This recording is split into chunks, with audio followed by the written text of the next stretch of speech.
Mark's world teeters on the edge of a brutal revelation, and nothing will stop him from exposing the truth. It took a funeral and my 3-year-old daughter to help me see something I had been avoiding for too long. I didn't want to acknowledge it, but suddenly, it was right in front of me. The funeral was for my grandfather, who had passed away unexpectedly, and my daughter Alyssa was there with me. The day after the funeral, we were at my mother's house, getting ready to go home. The car was packed with our bags, and I was putting Alyssa in her car seat. "Do you want to take your shoes off, sweetheart?" I asked her. I already knew what she would say, but I liked hearing her voice. "Yes, please," she replied clearly. I smiled and started to unbuckle her small shoes. I didn't ask about her socks because I knew she preferred them off. That must have come from my side of the family. I'd rather be barefoot than wear tight shoes. With her socks off and her little toes happy to be free, I gently tickled the bottoms of her feet. She was watching me closely, waiting to laugh and wiggle her feet, pretending she wanted to escape my fingers. But really, she loved our game and would have been sad if I didn't do it. It was a special moment for both of us. I realized that we had been playing this game more often lately. We were spending a lot of time together, and it seemed like we both truly enjoyed these moments. The same couldn't be said for my wife, Laura, though. Before I could think much about that, Alyssa spoke again. "Daddy?" she asked as I leaned over to set her shoes on the seat beside her. I carefully placed her socks inside them. "What is it, sweetie?" I answered softly. When she didn't respond right away, I looked into her eyes. "Why doesn't Mommy love us anymore?" she asked. I was taken aback and didn't know how to respond. "Sweetheart, your Mommy loves us both very much," I said slowly.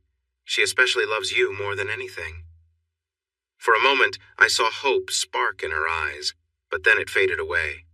"But she didn't want to come with us to say goodbye to Grandpa," she said sadly. I didn't have a real answer, just what Laura had told me. "She had to work, honey," I said. I considered explaining how Laura's job required a lot of her time and focus, but I knew it would likely lead to too many questions for a 3-year-old. I was quiet for a while. "Mommy will be home when you get back, sweetie," I said gently. "She'll be waiting for you." "Does she have to work at night too?" Alyssa asked. I was about to say no, believing her mother went out at night with her friends to relax, but I realized that would only bring more questions for Alyssa. "No, sweet girl," I said. "I think Mommy is almost done working so much, and soon she'll have more time to spend with you. And me." I felt the need to change the subject. This was getting awkward. I secured the last strap on the car seat, kissed my little angel on the forehead, and gave her arm a gentle pat before shutting the door. 20 minutes later, she was sound asleep in the back seat while I drove the SUV down the highway. My daughter slept, but I could not. I kept thinking about her sad little words. If a 3-year-old was noticing things, it meant there was more going on than I realized. That's what my wife had hinted at last time I asked why she was going out with friends so often. The sun was nearly gone when we arrived home. My wife Laura was indeed there. Alyssa dashed upstairs, excited to share stories about her cousins from my parents' house. I followed her, still lost in the troubling thoughts that had taken over my mind during the drive. Why was my wife spending so much time at work or out with her friends? I found Laura at her vanity applying makeup. She stood up to kiss my cheek as a greeting. But then I felt a sudden wave of realization I couldn't remember the last time she had kissed me warmly or shown me affection. I sat on our bed and watched. Alyssa chatted with Laura for a while, but her mother barely responded. Even little Alyssa noticed and eventually headed to her own room quietly. Laura kept fussing with her hair and makeup, focused on her appearance. "What's going on, Laura?" I asked, trying to keep my voice steady. My stomach felt tight and it was hard to breathe. "What do you mean, honey?" she replied without looking away from her mascara. She didn't notice my growing concern. "We've been home for only 10 minutes, I said sharply. "And you're planning to go out again?" She paused and glanced at me, clearly annoyed. "Honey, you know I always go out with the girls on Friday nights," she said in a tone that suggested we had talked about this before. I didn't like the way she spoke to me. I felt like she thought she was doing something right when we had talked about it before. "Actually, my dear," I said with a touch of sarcasm, You go out with your friends almost every Saturday night, some Sundays, nearly every Wednesday, and most Fridays after work. Those nights seem to run together for you." Alyssa had gone to her room and closed the door after her mother upset her. I could hear one of her toys starting to play a cheerful tune. I got up to close the bedroom door and turned back to Laura, who was standing and looking at me without showing any feelings. I moved closer to her, holding her hands in mine and bringing them close to my heart. "Laura," I said slowly, trying to keep my voice steady. I didn't want it to break now. "Sweetheart, Alyssa asked me today why you didn't love us anymore, and I need to ask you the same question," I said. Laura's eyes narrowed, letting me know I was crossing a line. I ignored it and continued. Do you still love me?" I asked her, my wife for 6 years. For a moment she didn't reply. Then she pushed back her irritation and leaned against me. "Of course, dear," she said softly. "I love you more today than when we got married. There were times I thought I would burst with happiness." My stomach felt tight, but I tried to relax. Was she happy? But not right now? "Then please stay home tonight," I said, trying to ignore my doubts. I didn't want my voice to sound desperate. Laura sighed, giving me a gentle pat. "We can put Alyssa to bed early," I suggested. "We'll dim the lights and enjoy that bottle of wine we've been saving. How about that?" She initially seemed to respond positively, but when I mentioned the wine, her body tightened, and she tried to step back. I held her wrists to keep her close. "Laura," I said carefully, "are you being unfaithful to me?" I watched her closely as I spoke. I saw a quick flicker in her eyes and a tiny tightening at the corners. They disappeared quickly, but I noticed. I heard her take a sharp breath.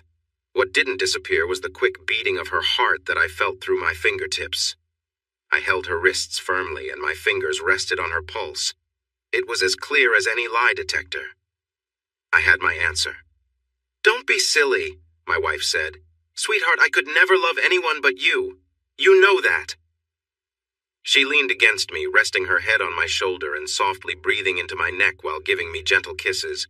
I noticed her hair stayed perfectly in place, not being disturbed. I wondered if Laura felt the chill that ran down my back. She gave my arms a quick pat and then pulled away to check the clock by the bed. "I'm going to be late," she said. "I told my friends I wouldn't let them down again. I have to go, but maybe tomorrow night?" she asked softly. "Laura, we really need some time together," I replied, trying to hide my growing frustration. "Tell your friends you'll see them another time and spend tonight with me and our daughter, please," I suggested. She walked over to her closet and grabbed a short skirt. "I can't let my friends down," she argued. "Why should I do that?" she said with irritation. "Why would you want to let me and our daughter down?" I shot back. "Do we not matter to you anymore?" Laura's expression changed as she became more upset. "I told you tomorrow," she snapped. "I deserve some time for myself without feeling like you are always watching me. I'm not just here for you." We continued to argue. She reminded me that I couldn't control her actions, that she needed time to relax after a long day. I pointed out that I had always given her space. I never complained when she went back to work after our baby was born. I said I was proud of her success as a mid-level manager in her job, even though our family could do well without her working. I supported her career, but I didn't think her job and nights out with friends should come before our family's needs. I got a bit sarcastic saying friends that seemed to make her angrier. She asked what I was accusing her of, and I chose to leave. I was too upset to keep going. I didn't want to say something I might regret later, so I went downstairs and sat on the couch, feeling frustrated. Part of me wanted to stop her from leaving that night, but deep down, I knew that wasn't right. When she came down the stairs, I was calmer. We locked eyes. She looked determined, and I felt lost. "Laura," I said, "please don't do this." My voice came out deeper than I meant. She hesitated at the door for a moment, then opened it. "Laura," I called out, a little louder and more serious. "Honey, I love you. I'm begging you, please don't do this to me and Alyssa." Laura looked back at me, her face blank. Then she stepped through the door and closed it firmly behind her. Alyssa came running down the stairs and into the entryway.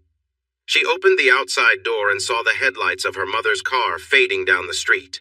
Without a word, she shut the door and quickly walked over to the couch. I recognized her hurried movement. It was as if the floor was too hot to walk on, and she had to get off it fast. She climbed onto the couch near me and stared at the door, hoping her mother would suddenly come back. I watched too. After a moment, Alyssa moved onto my lap and we hugged for a long time before I carried her into the kitchen to make us some sandwiches. It was a cold and uncomfortable weekend between Laura and me. She had come home very late and spent most of Saturday feeling awful from a hangover. After dealing with Laura's bad mood for a while, Alyssa and I decided to go to the park and stayed out until after dinner. Laura was not happy about that. She let me have it when we got home, saying a lot about how I and Alyssa had left her alone. I took it for a little while, but soon got tired of it. I told her she had brought this on herself by leaving us the night before. I said she needed to accept that Alyssa and I spent that afternoon together and had fun. I told her to handle it as best as she could. Whatever she did, I said, and I didn't hide my frustration, she needed to either manage it calmly or keep quiet. I had never spoken to her this way before, and it surprised Laura. The shock seemed to keep her quiet and more focused on Alyssa for the rest of the night. Later that Saturday night, I sensed a change in her mood, so I tried to reconnect with her, but she felt unwell and had to rush to the bathroom. I tried again on Sunday night, but she lay still, not responding at all. Instead of persisting, I turned away and felt angry. After a while, I got up and took another shower, hoping the water would help me relax so I could sleep. It helped a little. Monday morning, I left the house before Laura woke up. I rarely did this because it meant Laura had to get Alyssa up, dressed, fed, and off to daycare. She didn't like that. If she didn't have everything planned out, it usually meant she would be late to work. I wasn't in the mood to pay much attention to Laura's needs that morning. Before I left, I went down to the basement and opened a cabinet that held some old tools. I flipped a switch to turn on a small device that would record every landline phone conversation from my house. Another switch activated a gadget that could pick up cell phone calls within 150 feet of its location. It wasn't exactly legal, but nobody knew about it, and I had no plans to use the information in any legal way. I had already installed security cameras in nearly every room in the house. After watching a documentary about a crime solved using footage from a homeowner's cameras, I decided to set them up everywhere. I also wanted to keep an eye on any babysitters or housekeepers who came to help us. We trusted our housekeeper and the teenagers we hired to watch our baby now and then, but I thought it was smart to check as well. I realized we hadn't needed to hire a babysitter in months. I wasn't sure if the expensive surveillance system was worth it anymore. I entered the tall chain-link fence around the new office building and drove to the business office on the far side. The fence, along with the razor wire on top, went up when we landed our first Department of Defense contract 3 years ago. Since then, the DoD had come back twice for more projects, which were much more profitable. I parked in a clearly marked spot and turned off the engine. I sat there trying to decide what to do. My instincts told me that Laura might have something going on outside our relationship, but my mind reminded me that I had no real evidence. Feeling anxious and a quick breath didn't mean anything concrete. I thought I had seen a hint of guilt in her eyes, but it could have been about something else altogether. At least I hoped so. The logo on the wall in front of my car caught my attention and shook me from my thoughts. I nodded to Phil Sanders, one of the first people I hired. I opened the door, said a quick, "Hello," and grabbed my Palm Pilot and briefcase from the back seat. Instead of rushing inside, I took a moment to admire the bright logo. MA Industries. That's me, Mark Archer. At 34, I was the CEO and president of a small private company that began as a tool manufacturing business 12 years ago. We found a niche creating motor mounts for home security cameras. We worked hard to promote our business and found several private investigation companies that needed good surveillance equipment. Over the years, we built a strong group of customers who trusted us to provide quality remote-controlled mounts. 8 years ago, we acquired a small company that created excellent color cameras with great zoom capability. The entire setup, including a strong transmitter and a separate receiver that could connect to a regular TV, was smaller than a lipstick case. Now our small business had everything we needed, and we started to sell our products all over the state. We also planned to begin selling them online. After that, we merged with a couple of private investigation agencies and formed a department called Information and Surveillance Associates. Within a year, we opened branch offices in 3 more cities. Overall, Massachusetts Industries was doing well while keeping a low profile. In my office, I signed papers that my secretary, Maggie, put in front of me without checking them. They were routine documents that didn't require my attention, but they needed my signature. I liked to joke with her by calling her Radar, and I did so again. She always responded with a smart comment, reminding me to pay attention to what I was doing. Maggie was the glue that held our office together. When she was on vacation, things didn't run smoothly, and I worried about her retirement. To keep her with us as long as possible, I paid her well, along with the 3 vice presidents. She was aware of this, but they weren't. "Maggie," I said when she brought me my first coffee of the day, "can you have Carl Winters come see me?" "Sure," she replied quickly. She looked at me with curiosity. "Can I say why?" she asked. I shook my head, but then realized I needed to explain a bit. Maggie had been like a second mother to me since we started in a renovated warehouse years ago. "Just tell him I need to become a customer of his," I said slowly, not looking at her. She paused for a moment before speaking. "Oh, I'm really sorry, Mark," she said softly. She sniffled and left quickly. I watched her go, wondering what she might know or sense. Carl led our combined surveillance and private investigations division, and Maggie seemed to understand my intent without me explaining. "What's up, Mark?" Carl asked as he entered my office. I motioned for him to close the heavy oak door.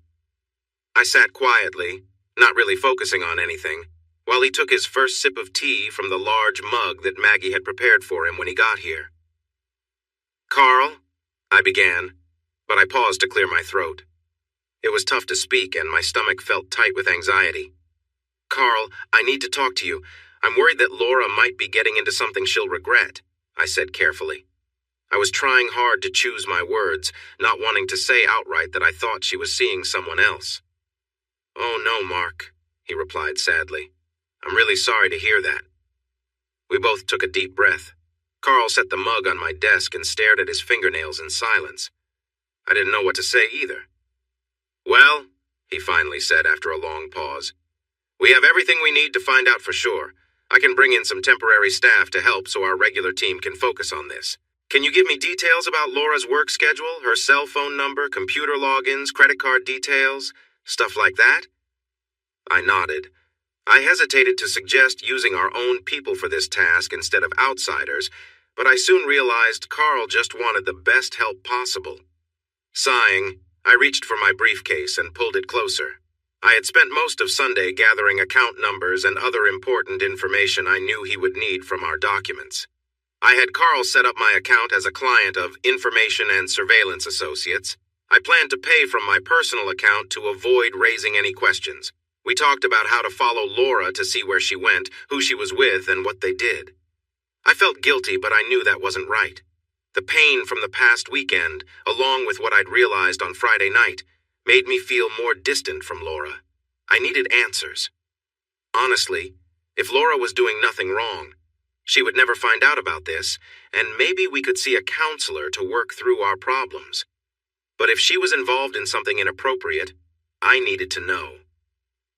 By noon, Carl's team had gotten into Laura's car at her office building downtown. It was easy since my name was on the title too, so I gave them my key. They placed a small microphone under the driver's seat.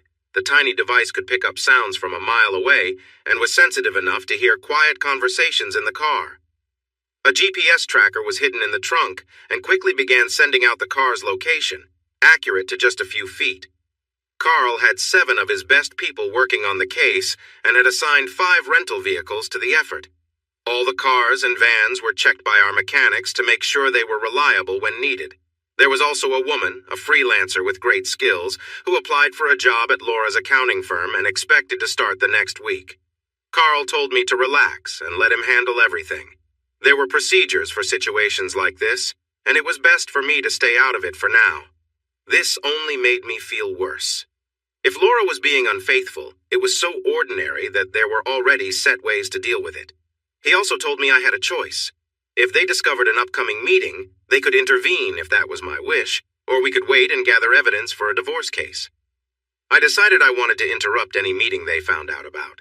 I didn't need to think hard. I just wanted my wife back. He nodded and asked me to avoid upsetting Laura in her daily life. He promised to inform me when we reached a decision point. However, I told him that a tipping point had already passed. That night, I called him from the basement after listening to recordings from the cell phone taps. The information was not legal, but we didn't plan to use it in court. Carl picked up on the second ring. "Carl?" I said. My voice was heavy with emotion, and he sensed it right away. "Oh no, what happened?" he asked, clearly worried. I took a deep breath to steady myself. "You know the phone taps I had you set up when we built the house?" I asked. "Yeah. Sorry we couldn't get to your place today to set up the remote monitoring, but—" "I understand, Carl. There's only so much time in a day. Don't worry about it. Anyway, I recorded a conversation between Laura and a guy named Brian around 7 p.m. I took a shaky breath before continuing. "You'll listen to it tomorrow, but Brian mentioned being with Laura again soon." I felt like crying, but held back the tears. A cold weight settled in my stomach. My body felt heavy, as if I were wrapped in a thick fog that dulled everything. My chest ached. It was hard to breathe. Laura was with someone else, and I didn't understand why. I couldn't think of any reason for her to seek affection outside our marriage, and it hurt to think about how she could betray me and our daughter. I tried to clear the tight feeling in my throat. "Anyway, Carl," I said when I felt calmer, "we need to change our plans. Tomorrow morning I will call Pete and start the divorce process with Laura, so now we need to gather as much evidence as we can." Pete is Peter Robinson, a well-known lawyer who works for MA Industries, and he is also my personal lawyer. "Yeah, Mark, I guess there's not much else to do," Carl replied, speaking slowly. "I'm really sorry, Mark. I don't know how else to say it," he said. His kindness helped a bit. "I know, Carl," I said, feeling a bit stronger. "Thanks, partner, but this is all on Laura. No one else is to blame. I have a little girl who will be heartbroken. She and I are the ones hurt by this, and I don't understand why Laura did it." I focused my thoughts. I didn't want to dwell on being the wronged husband after this moment.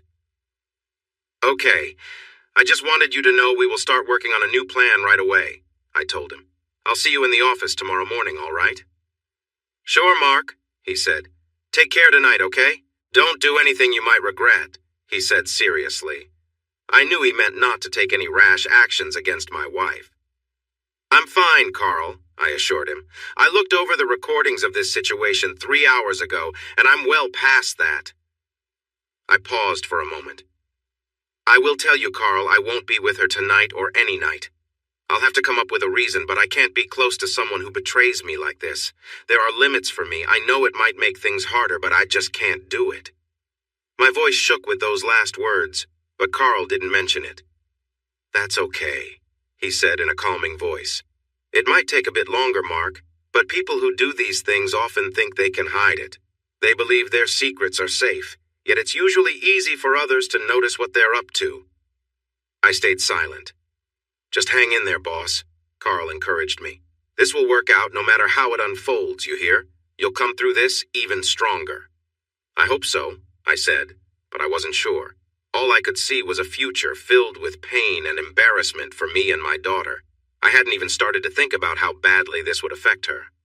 "Okay, Mark, call me if you need anything, all right? Even if you just want to talk," he said.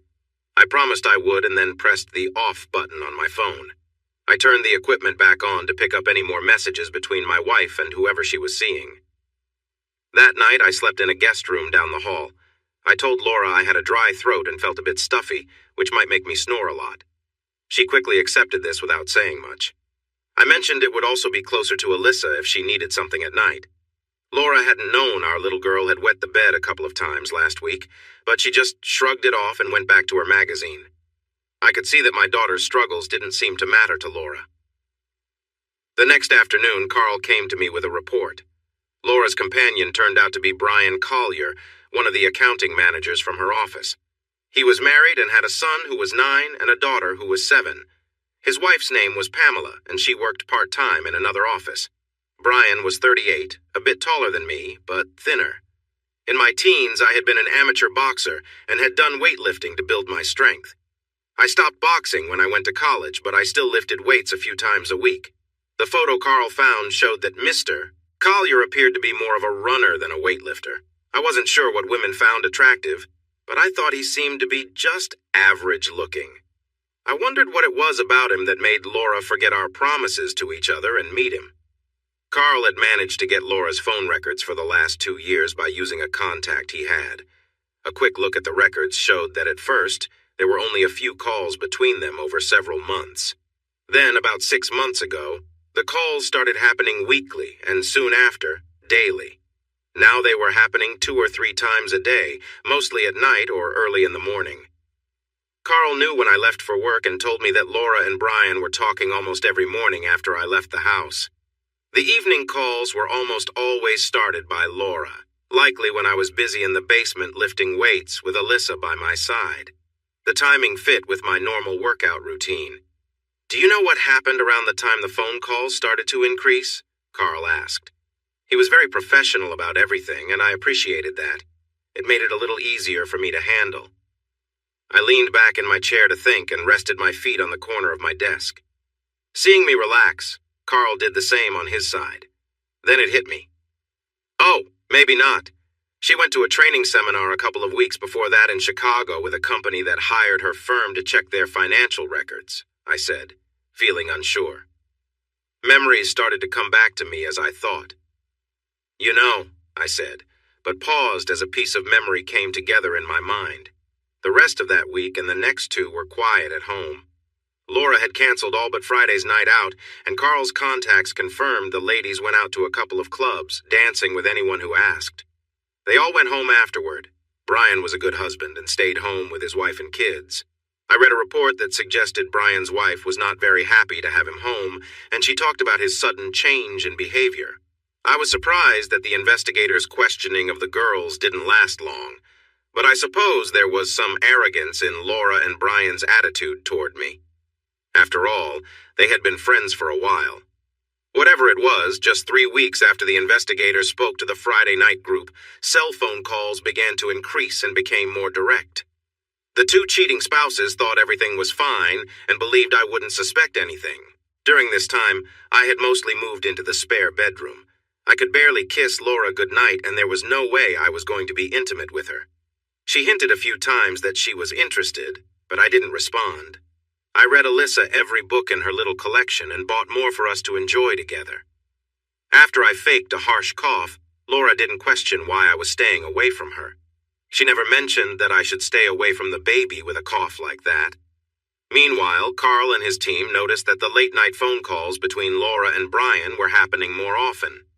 On Wednesday of the 3rd week, Laura and Brian planned to meet at their usual motel. Carl had everyone eager to gather proof about the 2, and Pete, my lawyer, had me prepared on how to behave. I had Mandy, a 16-year-old girl from down the street, ready to babysit Alyssa that night. "Laura," I said, "please don't go out tonight." I stood in the living room as she headed for the door. "Please, Laura," I urged.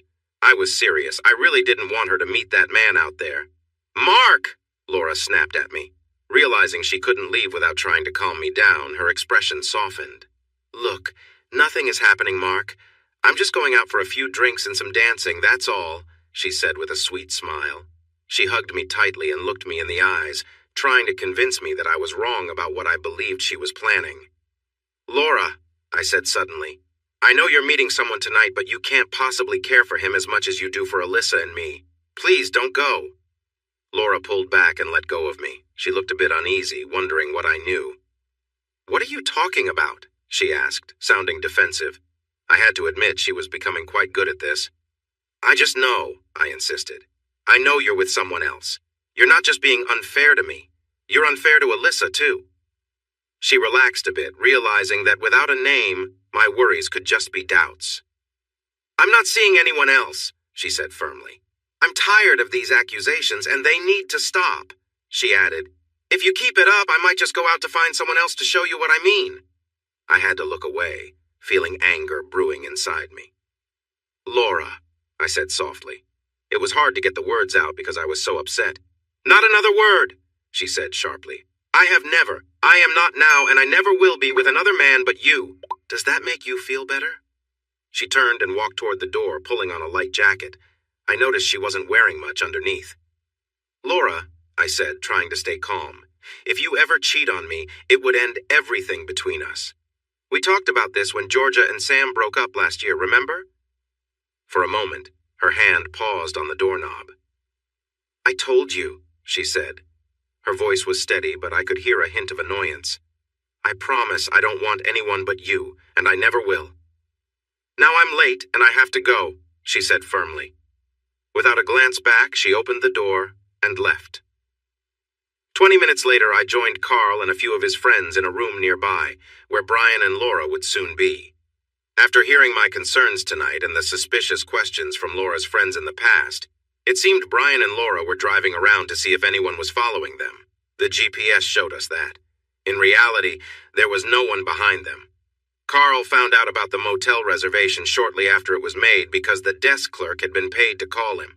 Since we already knew where they were going, there was no need to follow them. If we hadn't known, Carl would have used several cars to keep an eye on Laura and her friend from nearby streets. With the GPS devices in both of their cars, they would not have noticed anyone trailing them. After a little while, Laura and Brian arrived at the motel in their cars and parked in front of room 113. The motel had outside entrances to all the rooms, so the two just needed to step out of their cars and walk a few steps to the door. They didn't see the dark van across the street, nor did they notice the camera recording their every movement. Laura and Brian embraced and shared a kiss. Carl was watching me carefully. He knew I wanted to charge out the door. Mark, he said softly, things will get tougher before it's done. Are you ready for this? I sat back down on one of the beds, feeling anxious. Do you have something to drink? I asked him. He misunderstood and shook his head. No, but you should take this medicine, he said, holding out a small yellow tablet. It will help calm you. I accepted it and grabbed a soft drink from the cooler he had brought. Carl had managed to sneak a high-quality camera into the room, hiding it in the air conditioning vent. It could capture full-color video and had a wide range of motion. It even had a strong zoom, but Carl didn't expect to need that level of detail. Once they went inside the room, things began happening quickly. Laura took off her dress in no time. Brian followed suit. When they were on the bed, we turned off all the lights in our room and two of Carl's men quietly stepped outside. Along with the camera in the vent, Carl had brought two small cameras. One was slid under the door to Laura's room, and the other was placed over the top of it. The cameras were small enough to fit easily through the gaps, leaving the rest outside. Once the cameras were in place, they attached the transmitters in a way that kept them hidden. In the dark, the spy devices were hard to spot from a distance. To make this better, the guys took down the only outside light that could brighten the place before they came back inside. The cameras were already set up, and we got ready to watch. The idea was that if one camera missed something, the other two would catch it. Actually, there wasn't much to see. There was no warmth, no care, and no love.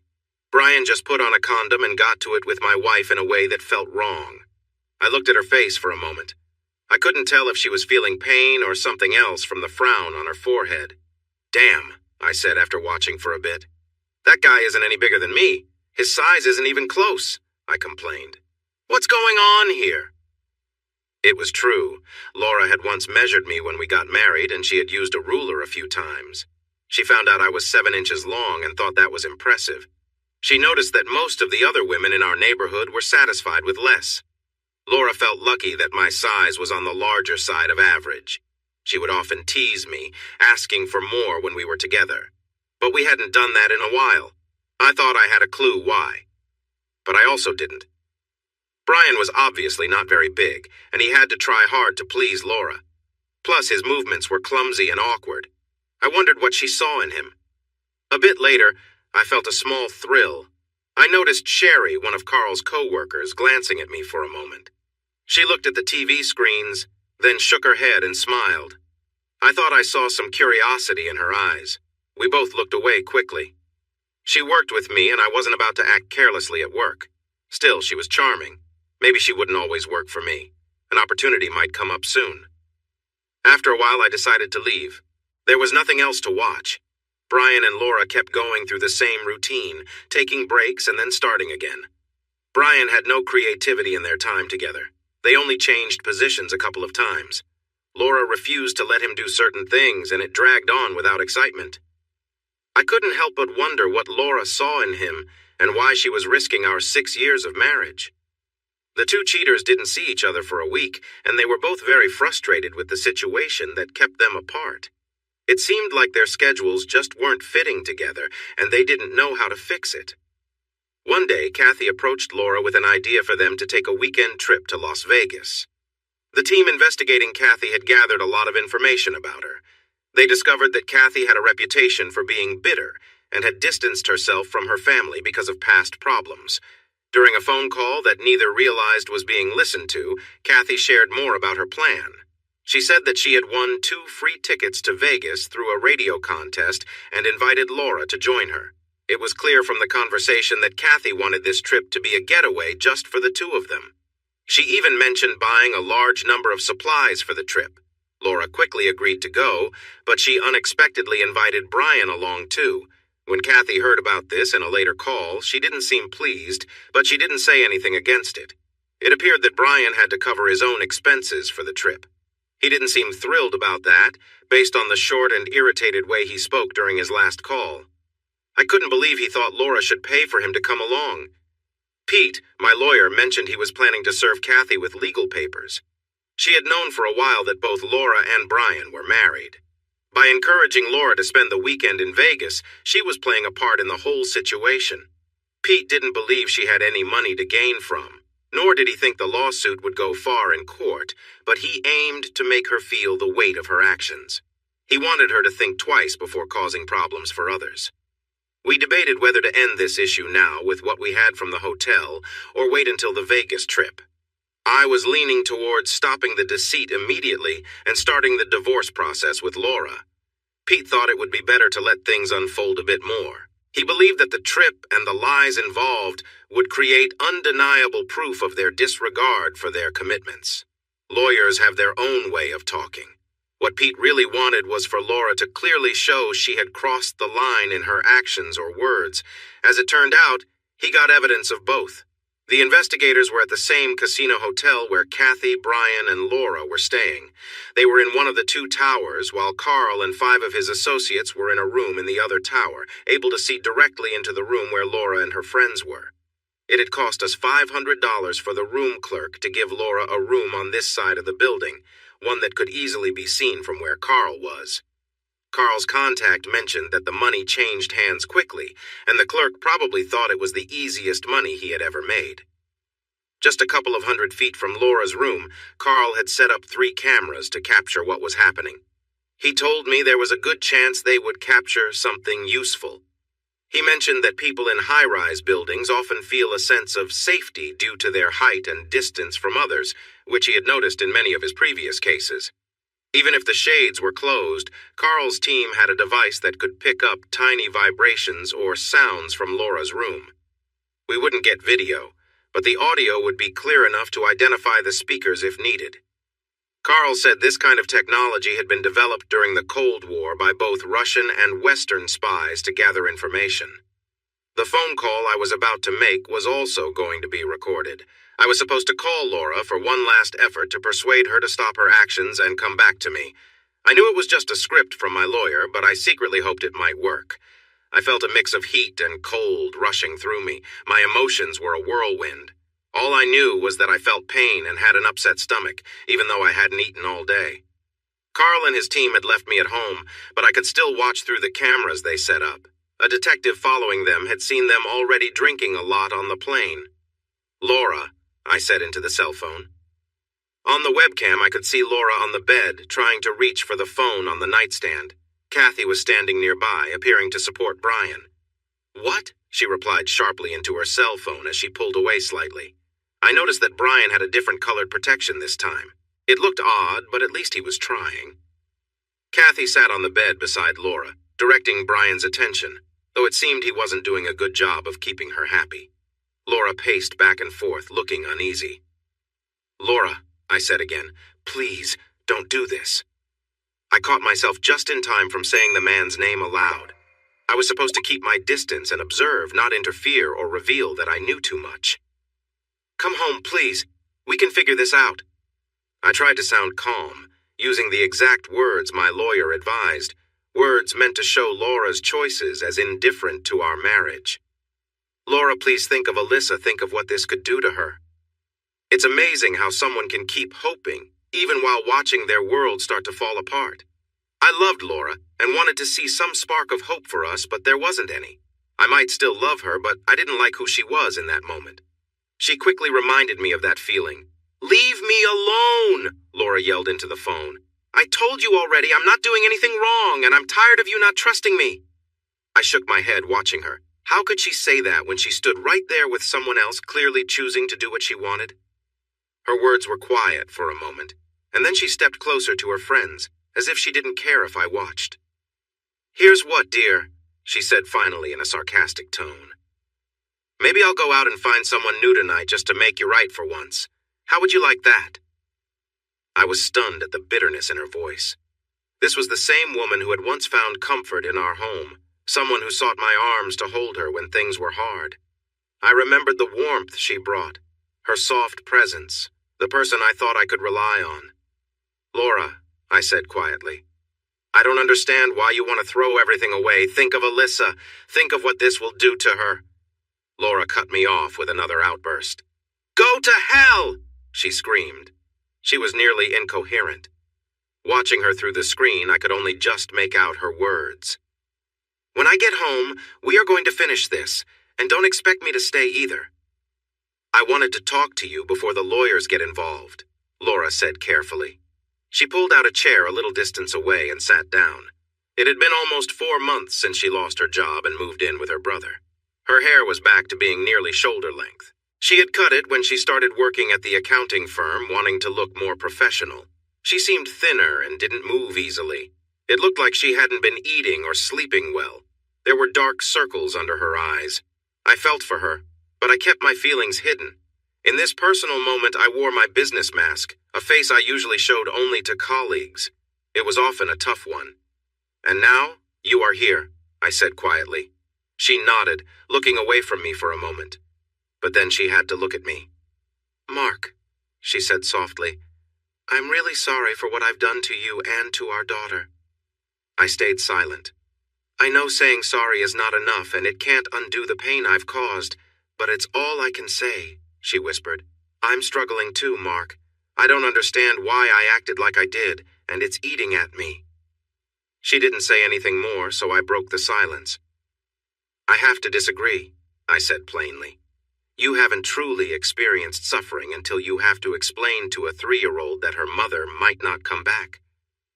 Laura started to cry quietly. "It's been 4 months since I had to tell her that, Laura, and she still cries every night.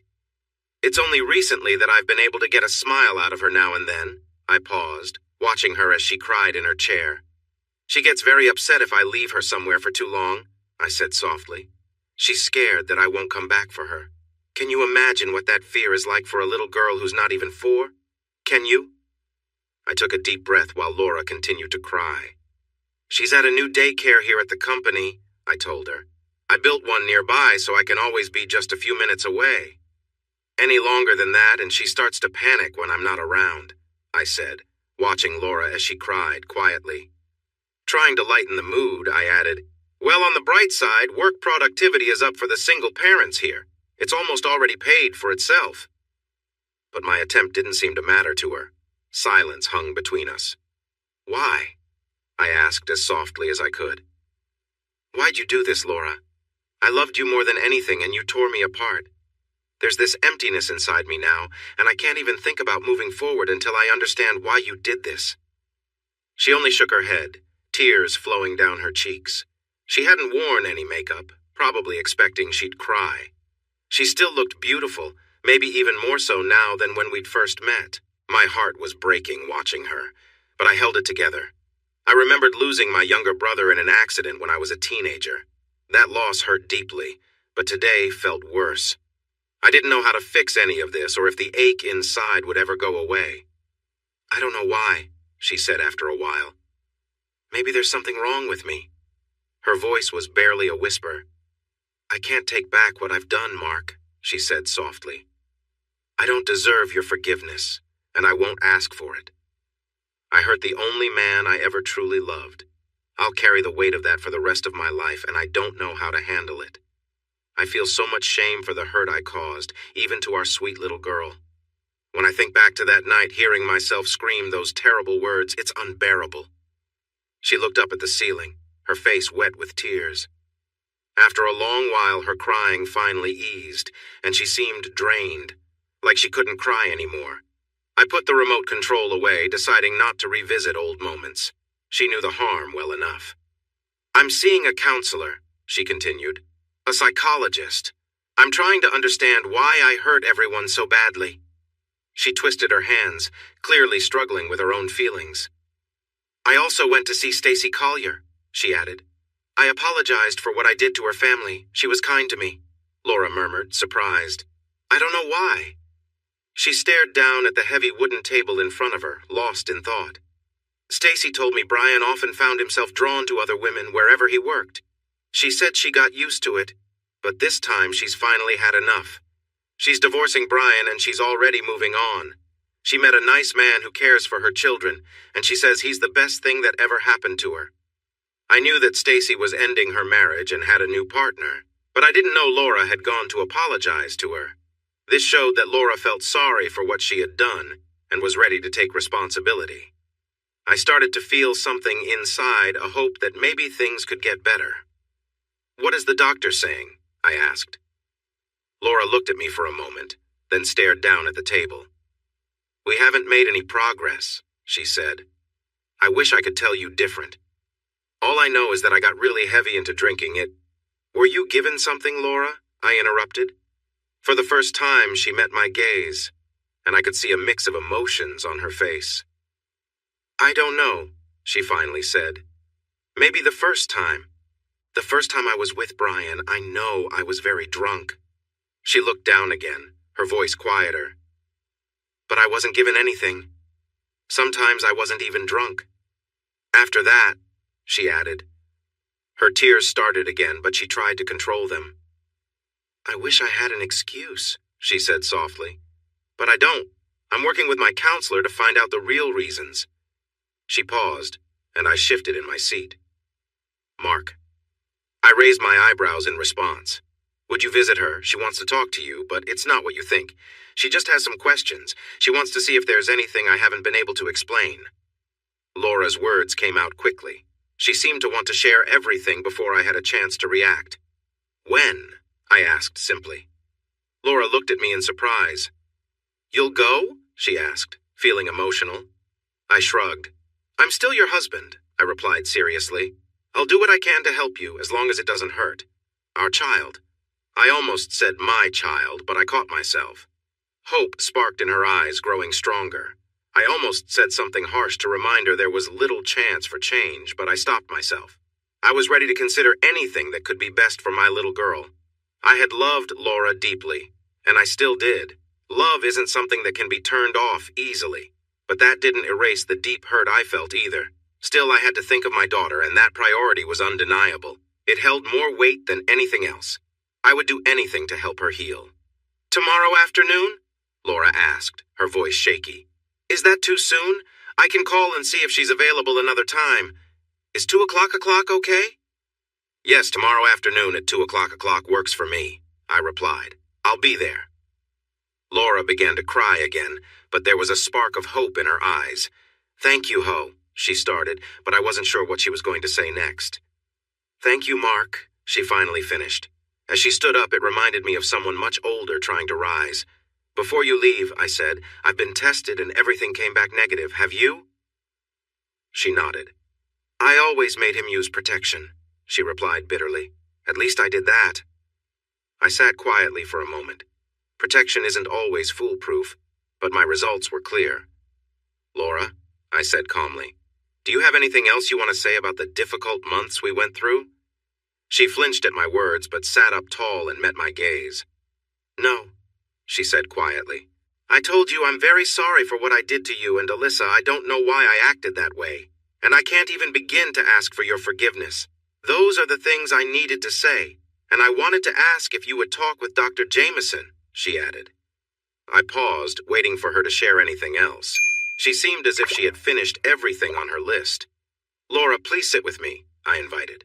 She took a seat and turned to face me, her hands folded neatly in her lap, waiting for me to speak. When your lawyer asked if I would meet with you, I pictured a lot of different things. I wondered if you would yell at me like you did that night in Vegas. I paused, noticing her head droop in response. I remembered the shame on her face when she realized what she had done. I tried to reach out to you again, she said softly. Once I understood everything, I felt so overwhelmed with guilt. I knew that feeling. It was clear in the footage Carl had shown me. She had barely engaged with someone else before breaking away to grab her phone in a panic. Laura had been crying and upset, showing real remorse for her actions. It was too late to change things, but the sincerity was there. I understand, I said gently. When I heard that you wanted to say sorry, I thought you'd try to make excuses like, it just happened, or it didn't mean anything. I often see that on those reality shows about unfaithful couples. If you'd said those things or tried to blame it all on me, I would have had you asked to leave right away. Laura shook her head, tears streaming down her face again. I poured her a glass of cold water from a jug and slid it across the table. She thanked me with her eyes. You didn't say anything like that. Your mother told me you never spoke poorly about me to your family. She said you took full responsibility from the moment you went back home. Laura lifted her hands, looking lost for words. I took a deep breath, feeling anxious about what I might be about to do. It felt like a step back from a strong position, but I had a daughter who was struggling with her fears. It had been ages since I heard her joyful laughter. If there was even a small chance to bring that back, I had to try.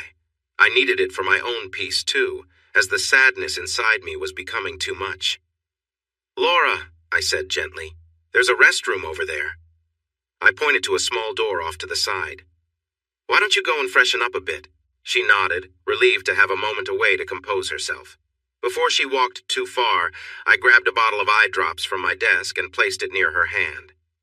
Here, I said softly as she stood, use a little of this. It should help with the redness in your eyes. She nodded again in thanks. I picked up the phone and pressed a button for my assistant downstairs. Maggie, I said when she picked up, can you please bring Alyssa from the daycare center to conference room C? Thank you, Maggie. I hung up the phone. Laura was halfway to the restroom when she suddenly turned around, looking at me in disbelief. She couldn't believe I had said what she thought I had. For a long moment she just stared, unsure if I truly meant. Laura, I said gently, I would have let you see her any time you wanted. I would never keep her away from you, you know that? She lowered her head again. I felt too guilty about what I'd said and how I'd been treating her, she admitted. I worried that I would start crying and couldn't stop. That wouldn't have helped her at all. She stood there for a moment, lost in thought. Are you sure this is okay? She asked me softly.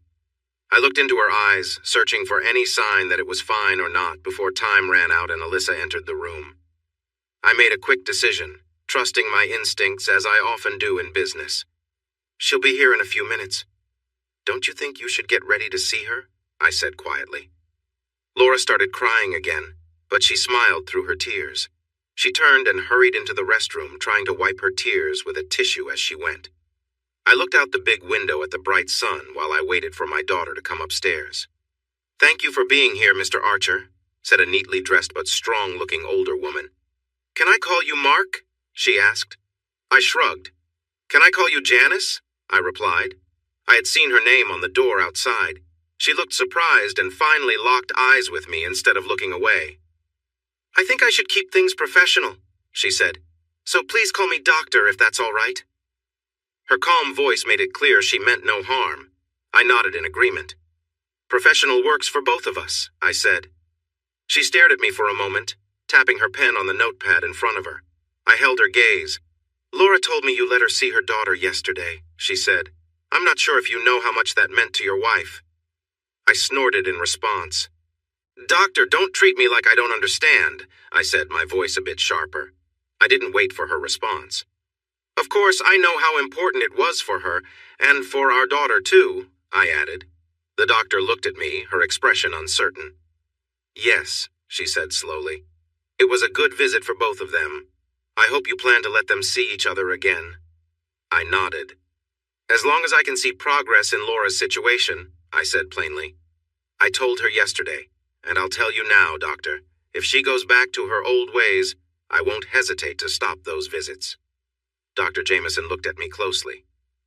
But then I may need to find the best specialists for my little girl, I said quietly, because both she and I would be struggling. The doctor was silent for a moment. You are a very insightful man, Mr. Archer, she said thoughtfully. You have a firmness about you that surprises me based on what Laura has told me. I understand that you show one side to people at work and another side to your family. She stared at me thoughtfully for a long time. Allowing Laura and Alyssa to be together and hoping they could start to heal shows that you care deeply for your family, she finally said. There didn't seem to be a question in that, so I remained quiet. Do you know Laura cares for you so much that she is feeling guilty about what she did? The doctor surprised me with her comment, perhaps expecting me to react quickly. I looked at her calmly and paused before replying. Yes, I know that, I replied. But love might not be enough to overcome this, I added. Do you understand that there are many deep wounds my daughter and I carry that have only just begun to heal, and there's no guarantee they will ever get better? I looked at my wife's doctor, feeling a bit defiant. I sensed that the doctor thought Laura was the one in pain and that I might be the cause of her struggles. Dr. Jameson looked at me with more understanding than I anticipated. Yes, Mr. Archer, I do understand.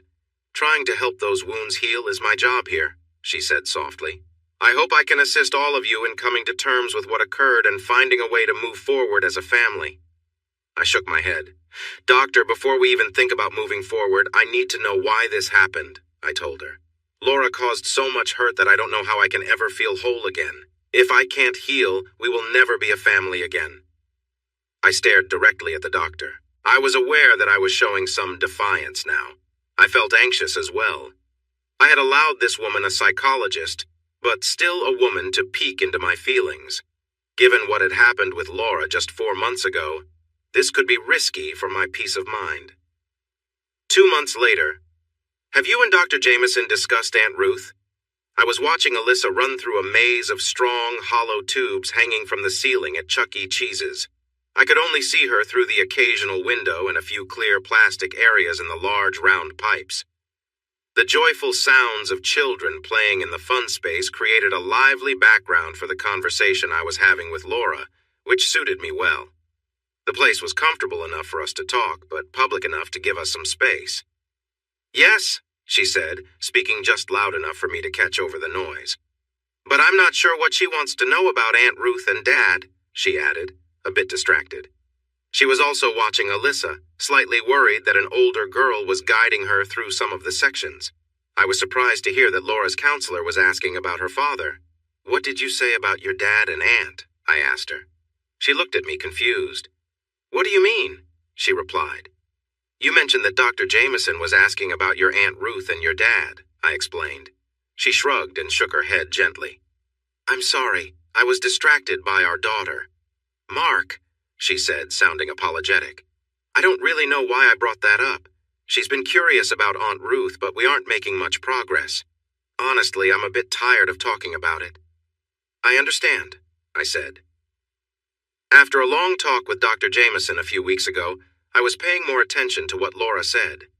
Aunt Ruth was your mom's sister, right? I asked. Laura nodded. Yeah, Mom and Dad were really sad when Aunt Ruth had her stroke and passed away, she explained. That makes sense, I replied. Ruth lived with your parents for many years, didn't she? I was trying to piece together some unclear memories.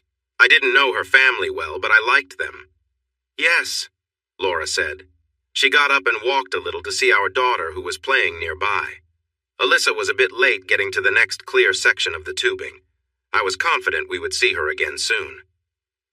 Your parents were close to Ruth, huh?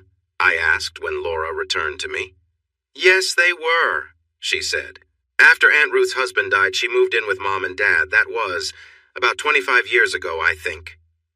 Just then, Alyssa came running towards us, with another girl following closely behind. Introducing her, Alyssa said the girl's name was Terry, and she was almost 5 years old. Terry's parents waved from a nearby table, smiling as Alyssa offered her a slice of pizza.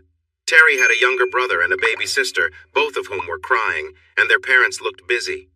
Laura and I chatted for another 45 minutes while the two girls enjoyed their pizza and played together. I was trying to understand more about Laura and her background. I looked for deeper meanings in everything she said, which was tiring. I felt a strong urge to express my frustration over her actions, but Dr. Jameson had made it clear that Laura was going through a tough time emotionally. I wasn't sure how to respond anymore. Can you be upset with someone who is struggling with their feelings? It felt a lot like blaming a child for something they couldn't control. Neither of you can control what happened, and neither of you is to blame for it, right?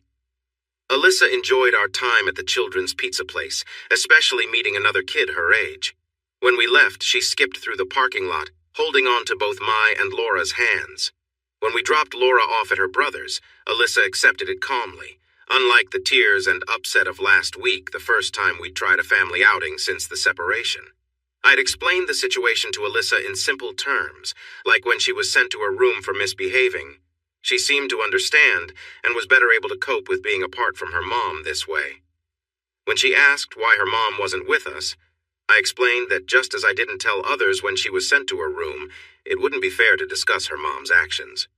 Alyssa didn't like that but accepted it, letting it go surprisingly easily. She fell asleep on the way home. The next morning, I called Dr. Jameson to ask if Laura's unexpected mention of her father and aunt in our last conversation might mean something. As before, she told me that anything Laura avoided discussing could be important. She promised to keep me informed of anything she discovered in Laura's next counseling session. 9 days later. Dr. Jameson hesitated as though debating what to say. Mr. Archer, in our first session, you mentioned that neither you nor Laura were inexperienced when you got married, right? I nodded, not quite seeing where this was going. The doctor decided to press on after another pause. Well, Laura did say I could be completely open with you, Dr. Jameson began cautiously. Mr. Archer, what would you think if I told you Laura hadn't in fact been with anyone before you? I was confused and probably showed it. Mr. Archer, Laura didn't technically meet the definition of inexperience, but you were the first person she'd been with. I leaned back, taken aback. Doctor, I'm not sure what to say, I replied. I didn't get that impression she seemed as ready as I was. I don't really understand. Because you had experience, you naturally led her through it, likely without even realizing she lacked any, she explained gently. Somehow, she got the impression that being experienced mattered to you. She'd been using, well, let's just say practicing on her own, but that's all.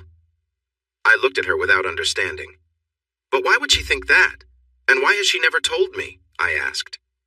What difference would it have made? The doctor shrugged. We may never know, she said. It could have been a casual comment, or the absence of one. A simple action. There's no way to tell. Your wife mentioned her lack of experience, and she found some humor in it. I believe that, while she may not remember the exact reason, it affected her self-esteem in the beginning. She talked about it while we were discussing her relationship with that less than charming fellow. The doctor started to play with her notepad. The thing is, Laura told me about it quite openly, she said. It wasn't a big deal for her, at least not anymore. She fiddled with her pen for a moment. Mr. Archer, I hope I can explain this in a way you can understand. She looked at me closely, trying to gauge my reaction. She sighed. I might as well dive in, she said. Taking a deep breath, she continued. I'm fairly certain that one reason Laura got involved with that man was to change the way things felt in your early marriage. I've seen signs that Laura was trying to guide him in being a better partner, though it didn't go very well. This shift in roles seemed to help her deal with some deeper issues. What were those issues? I asked, knowing I looked worried. The doctor was trying to stay neutral about Laura's relationship, but I didn't feel detached. I'm not exactly sure, she admitted. I think it might have something to do with feelings she kept hidden about your guidance during her first experiences. Laura has a bit of a rebellious side, it seems. This may relate somehow to her relationship with her father. He appears to have been a distant, strict figure, yet someone she loved dearly as a child. I haven't even really begun to understand that yet. I opened my mouth to speak, but the doctor raised her hand to stop me. It won't all come out at once, Mr. Archer, she said. Some days we might make a lot of progress, while other days we might not move forward at all. In fact, some of the leads we have could turn out to be incorrect. This isn't an exact science, she said firmly. But couldn't she have worked through those feelings with me? Couldn't she have talked to me about it? Together? Oh, certainly, Dr. Jameson replied almost cheerfully. But only if she was aware of those feelings in the first place. Instead, she chose a different way to reach her goal and also dealt with some other issues along the way. Oh, I see that word isn't your favorite, she said, noticing my reaction. Let's call them problems instead. That works, right? That brings up a good point I wanted to discuss, she continued. Unfortunately, we only have a few more minutes. I'm sorry I couldn't change my next appointment to give us more time, but I thought it was important to talk to you and keep you updated. She paused, looking for the right words. Mr. Archer, things are going to become more difficult. It will get confusing, and I see that you are still holding on to your anger about what has happened. I understand that, and Laura does too. I need you to acknowledge that anger within yourself as well, okay? I nodded. I realized I would need to push down some of my instincts while I considered Laura's emotional struggles. I was willing to do this, but it also bothered me. I couldn't understand why Laura had betrayed my trust. Still, I needed to focus on Alyssa's well-being above everything else. I would continue down this path for her sake. Remember that our discussions are simplified. You asked me to explain things in a way an engineer could understand, right? I'm trying to meet that request while also being honest with you about Laura. I'm not saying you're not smart enough to grasp all the complex feelings and thoughts and human emotions. It's just that you don't have a background in this area. I also consider myself smart, but I wouldn't know how to explain things like vectors or forces. You understand those concepts. They're part of your everyday life. Your mind can handle those ideas while mine struggles with them. Do you see what I'm saying? Meanwhile, you might be thinking of a simple way to define a vector, haven't you? I bet you could come up with a definition that makes sense to me, right? But could that simple explanation actually help the engineers working with you? Probably not. I didn't think so. Do you understand what I'm trying to say and why some things might always be unclear? I gave a little sniff and showed Dr. Jameson a slight smile. All right, Doc, I said. You got yourself off the hook with that last part. You know that, right? Young man, she responded with a calm smile. Why do you think you're paying me so much? 3 weeks later. Honey, I think you should do it. You've said many times that you and the doctor haven't made any progress for weeks now, right? I could have kicked myself. I hadn't wanted to use the term of endearment. It slipped out as I tried to persuade Laura to do something she wasn't keen on. For some reason, getting her to agree to a form of treatment had become my responsibility too. I think the saying is grin and bear it. I did, but I wasn't happy about it. Laura looked up at me as we walked together in the park. She was biting her lip and looked worried. We were close together, but we weren't touching. But it feels like such an invasion, she said with a hint of irritation. I didn't like the tone of her voice. For the first time in a long while, I gently took her wrist and turned her to face me. Her cheeks turned red. I knew her well. She felt a thrill from that small touch. The simple gesture meant more to her than it did to me. I wanted to ensure I wasn't leading her on. I scanned the area and spotted a picnic table under a tall tree a little way off. I let go of her wrist and pointed toward the cool shade. Look, Laura, I said as convincingly as I could, you and Dr. Jameson both agree you aren't making any headway in figuring out your reasons for what happened, right? She nodded. We reached the table. Laura sat down and I sat across from her. It was much cooler in the shade. Texas summers can be really hot. Then don't you think we need to get this moving again? Shouldn't we be willing to use anything we can to get things back on track? Laura gazed out over the park, looking troubled. The grassy area was mostly empty, with just a few trees scattered around. We had plenty of privacy. I know, Laura replied after a long pause. But it feels like putting me in a trance and exploring my mind is uncomfortable. I just don't know if I can do it. Please understand. Mark, I really don't think it will help. How can you be sure? I asked, my voice a bit sharper than I intended. Laura flinched at my tone. I just don't believe it will be beneficial, she said defensively. She and I can talk a lot more, and I don't mind that. I'm being as open with her as I can, Mark. I was quiet for a long time. Laura was being stubborn, and it felt unreasonable. I had a long phone call with Dr. Jameson, who urged me to encourage Laura to try psychiatric hypnotherapy. She believed Laura was hiding something deep down, something she didn't want to face. The doctor thought that if they could bring these hidden feelings to the surface, Laura could handle them better. The doctor believed there were some tough memories or disappointments that Laura was keeping buried. She felt that bringing these feelings to light would help Laura solve her issues. I wasn't as sure, but it seemed to make sense. I was curious about what Laura might be hiding, assuming she wasn't doing it on purpose. "Laura," I said slowly, "I'm really trying hard to support you through all this counseling. It's very hard for me when I don't understand why you had a long affair." I took a deep breath to calm myself, as anger crept in when I thought of her betrayal. I spoke again. "I need to know why you put so much time and energy into this other person, especially when it hurt Alyssa and me," I told her. "If you don't talk about it, I won't be able to move on. I'll always feel like I've been tricked, that you took something small from our past and used it to justify being with someone else." "That won't work for me, Laura. Even if I try to set aside my hurt, that doubt will ruin us later. But we won't get to that point because I can't ignore this pain. If you don't take this next step, you might as well decide to end our marriage." I paused and watched as Laura leaned over the picnic table, resting her head on her arms while she cried. I tried to stay calm, but it was tough. I considered telling her I might take our daughter away too, but I knew that would be cruel. I decided to keep that thought to myself. I didn't want to use our daughter as a bargaining chip. After a while, Laura's sobs quieted down, and she looked up at me with tear-filled eyes. She nodded her head firmly. "Okay, Mark," she said hesitantly. "I'll do it." The pain on her face was clear. "That's good, honey," I replied, not minding the term of endearment this time. "Will you come with me?" she asked, almost in a whimper. She held her breath and looked tense as she waited for my response. I didn't think twice. "Of course," I said with a soft smile. "Where else would I be?" She smiled back and took my hand in hers. We walked together toward my SUV. I found it wasn't as uncomfortable as I had expected.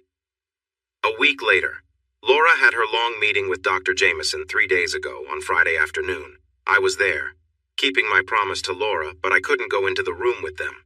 The doctor said it was important for Laura to focus on just one person during the session. If I was in there, she would keep looking at me for help. So I waited in the reception area, trying to remember the articles in the magazines lining the rack. By the time I left, my neck felt stiff. Laura came out of the doctor's office looking pale and clearly disturbed. She didn't want to talk to me, and the doctor didn't either. I felt frustrated. I had waited for 4 hours, and neither of them wanted to share anything. I knew the doctor had met with Laura again for a few hours on Saturday and a bit on Sunday, but I still had no idea what they discussed. I was eager for answers.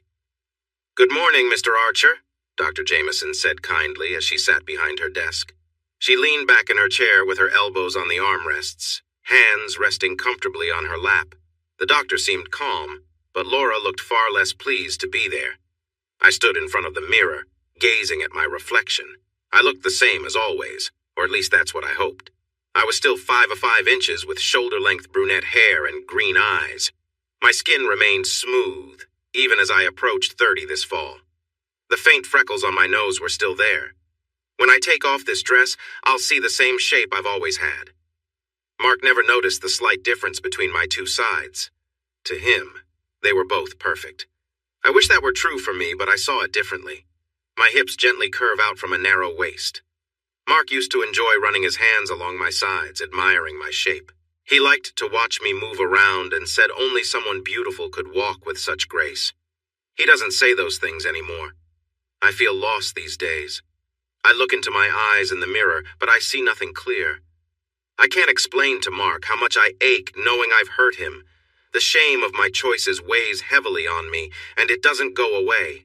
If only I could find the words to share my feelings with my husband, the person I love so much, I would. But he wouldn't hear me. I'm worried that I've hurt him too much.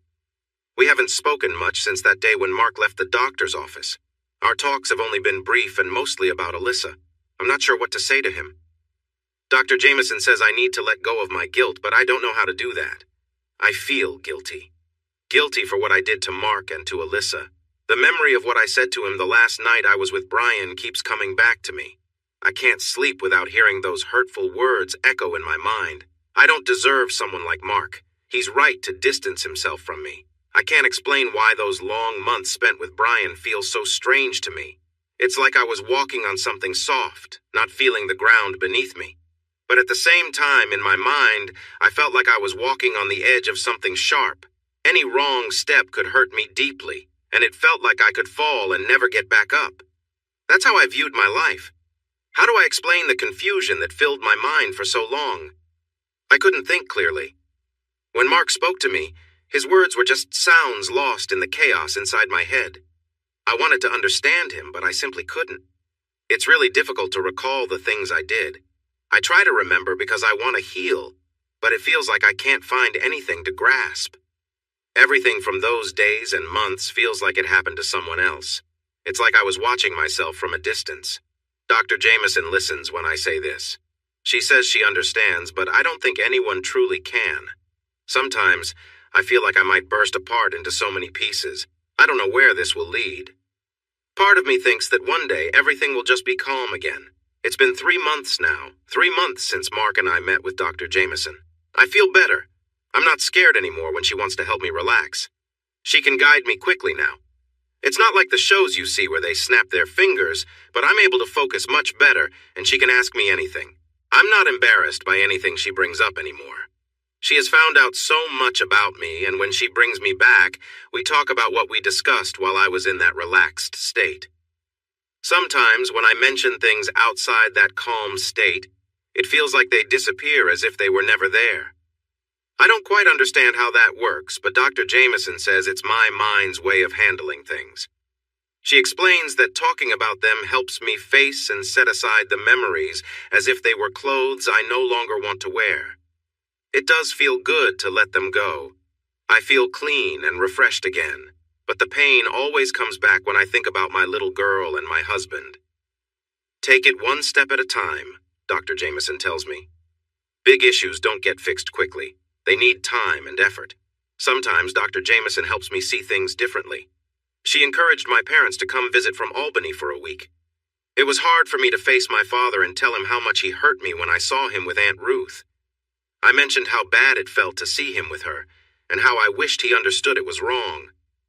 I didn't mean to make him cry, but I had never seen him shed tears before. I also confronted my mother. I asked why she let him act that way.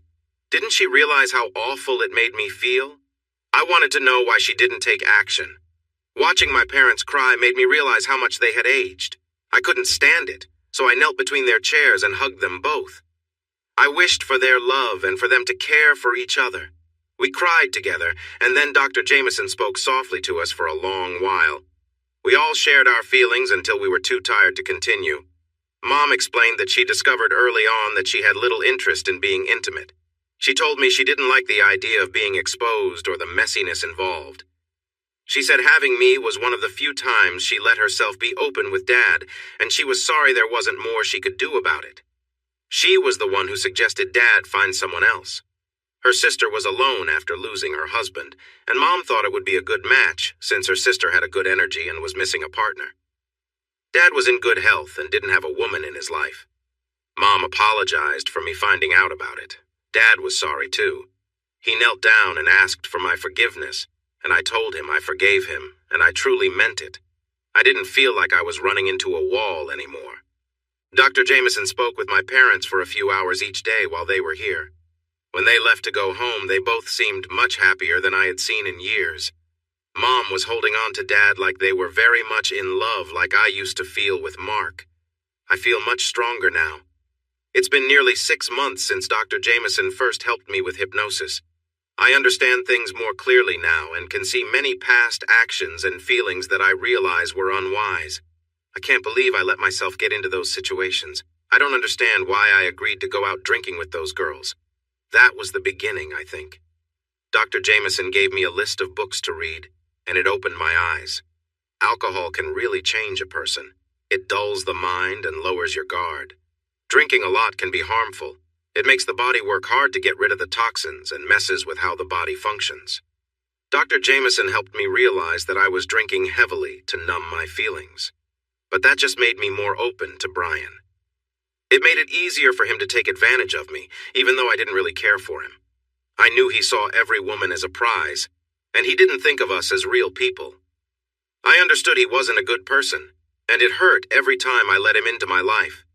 Dr. Jameson and I talked about how I might have been lowering myself to feel closer to my parents and Aunt Ruth. They meant a lot to me for years. Deep down, I thought they were the best I could be, so I tried to be like them. But that approach was hurting me. I knew better because of my loving husband and daughter. It was tough to change, but I'm finally on the right path. We also discovered that I felt like Alyssa was competing for Mark's love.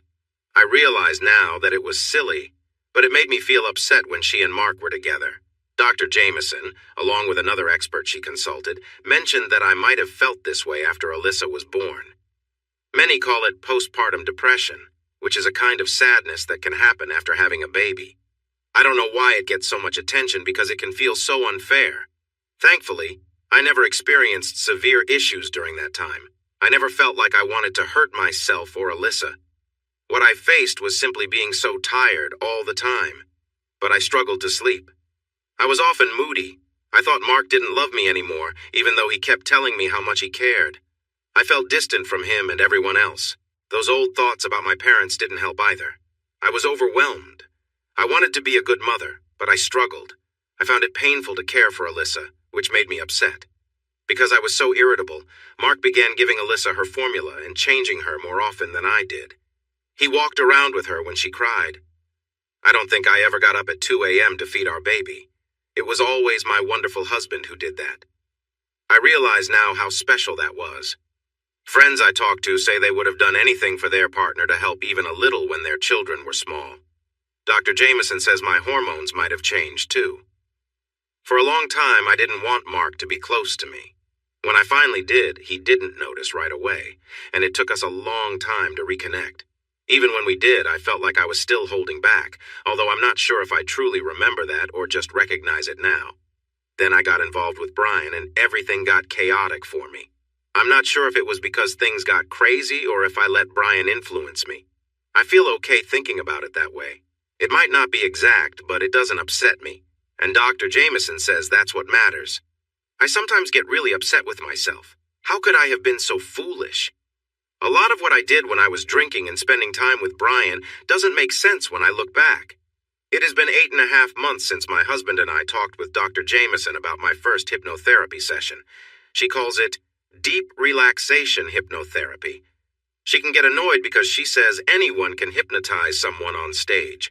But a real expert can help people with their struggles using those techniques. She has taught me how to relax myself and helped me recognize when something bothers me from deep down. It's really simple, and it frustrates me that I didn't learn it sooner before things got so out of hand. Sometimes I feel a lot of shame for what happened with Brian. My parents and Aunt Ruth raised me better than that. They never behaved so openly. Dr. Jameson and I figured out that part of me was acting out against what I was doing. I realized I was increasing my drinking and my risky behavior so Mark would notice and put a stop to it. Looking back, it feels so hurtful and self-destructive. I knew Mark's work involved a big investigative agency, so I was bound to be found out eventually. Being careless about it only rushed the outcome. We still don't understand why I chose that way to try to stop my wrong choices. Dr. Jameson often reminds me that my subconscious doesn't process things like my mind does when I'm awake. That's unfortunate, but all this therapy is helping me understand myself much better. I know I won't fall into a bad place again. I'm aware of my feelings and how to keep an eye on myself now. I can share what I learn with others, too. Last week, I started volunteering at a hotline, and I think Shirley, one of the girls who used to hang out with me, will seek help for her drinking.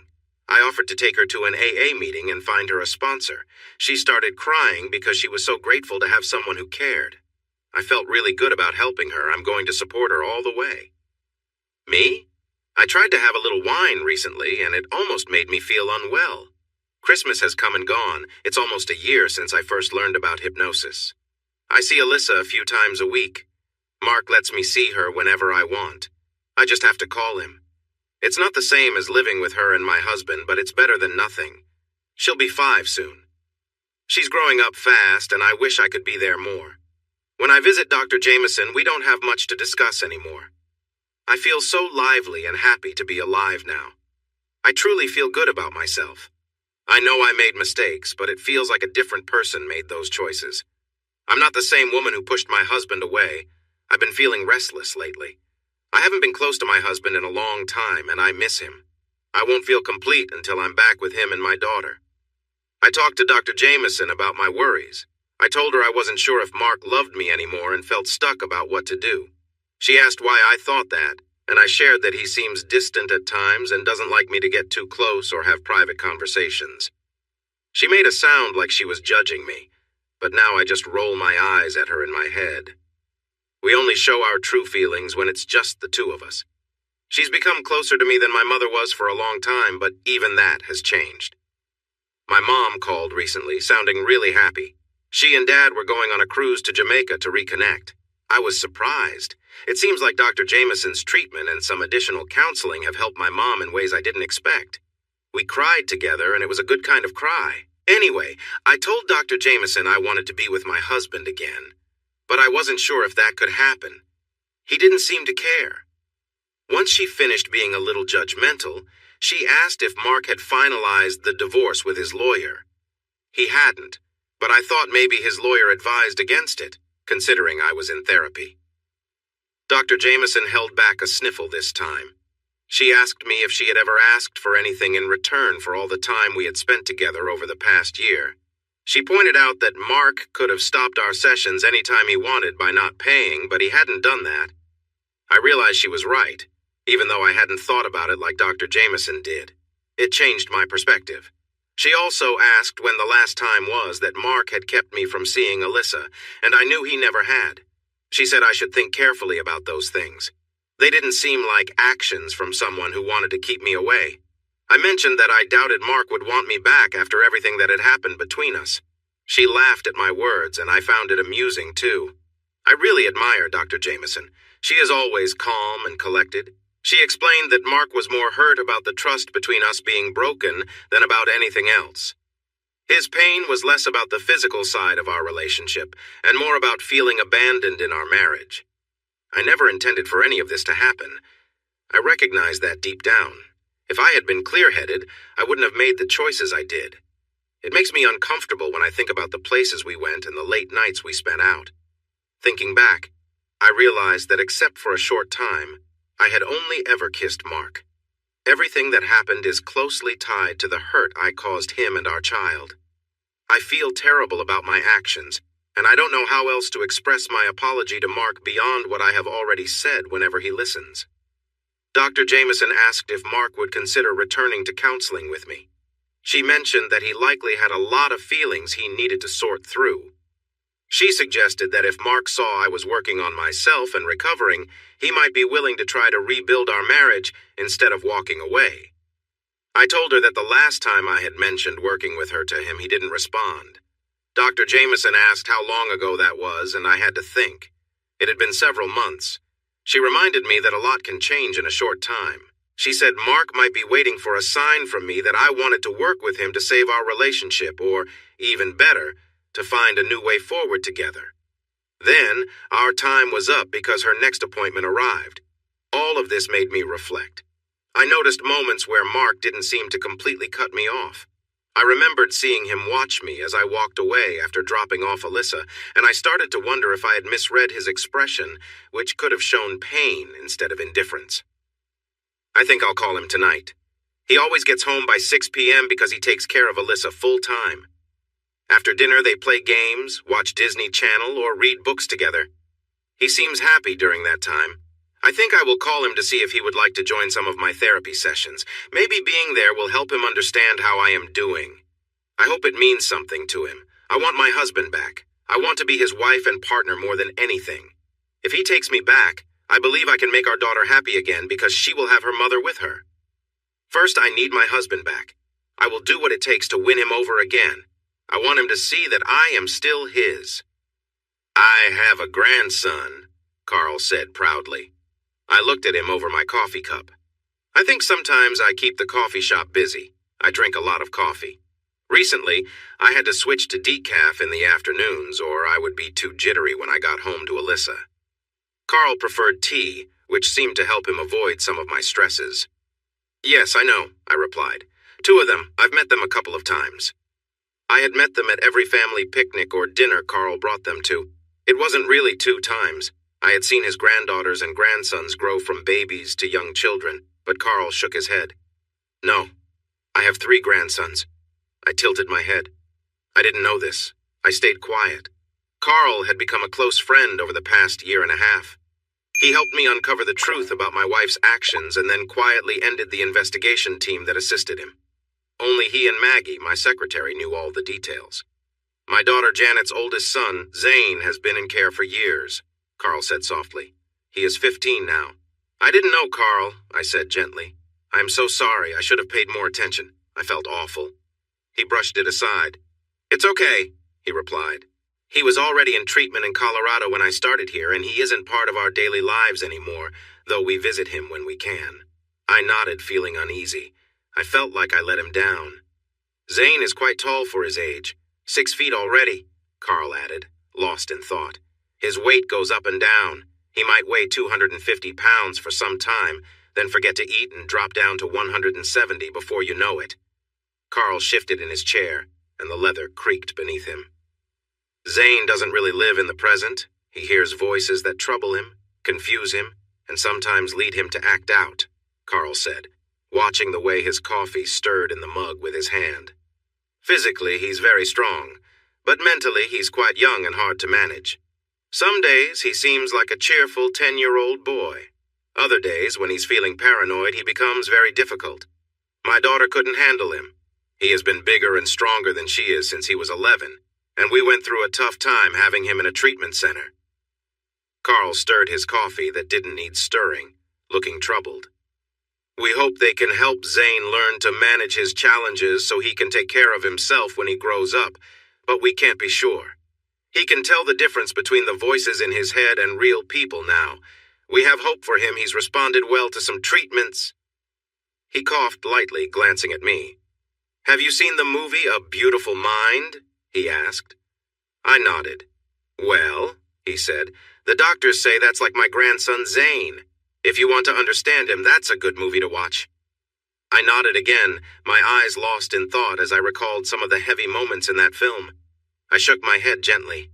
I'm really sorry, Carl, I said, unsure what else to say. I wish I had known, I added. He shook his head. There's nothing anyone can do, he said simply. I don't usually talk about such things just for fun.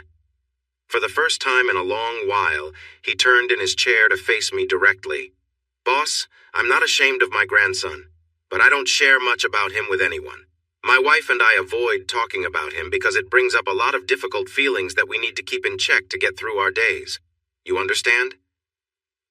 I did, and I knew my expression showed the sympathy I felt for him. He looked away. What I wanted to say is, it's not Zane's fault, you know? He didn't choose to struggle with his mind like this. We couldn't reach him or help him, Carl said, clearing his throat a few times and taking a long drink of coffee. It gave me time to reflect. Boss, he said carefully, you've let me into your life more than I expected. You've trusted me to manage my part of the company in my own way, and I appreciate that. I respect you more than anyone else I've worked for, and I think you respect me too. I nodded. I did. Here's the thing, boss, he started. I just can't sit and watch. I raised my hand to stop him. It's not Laura's fault either, I asked quietly. He nodded, looking at me to see how I would respond. I sighed. Carl had brought up something I had sensed for a while. Yeah, Carl, you're right, I finally said. I still have a problem more like a question about why Laura didn't share some of the things that were bothering her.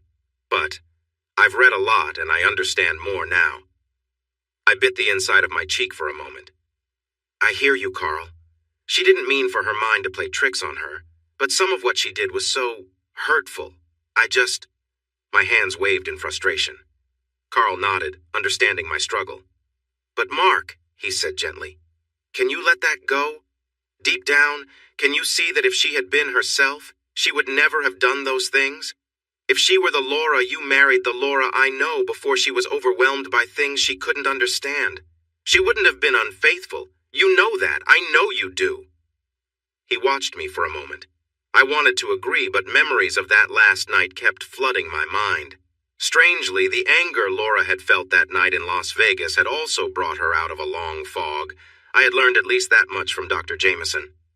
"Boss," Carl said calmly, "if Laura had been sick, going through chemotherapy, losing her hair and getting weak, would you blame her for being ill? Could you really do that?" I sat still for a long time.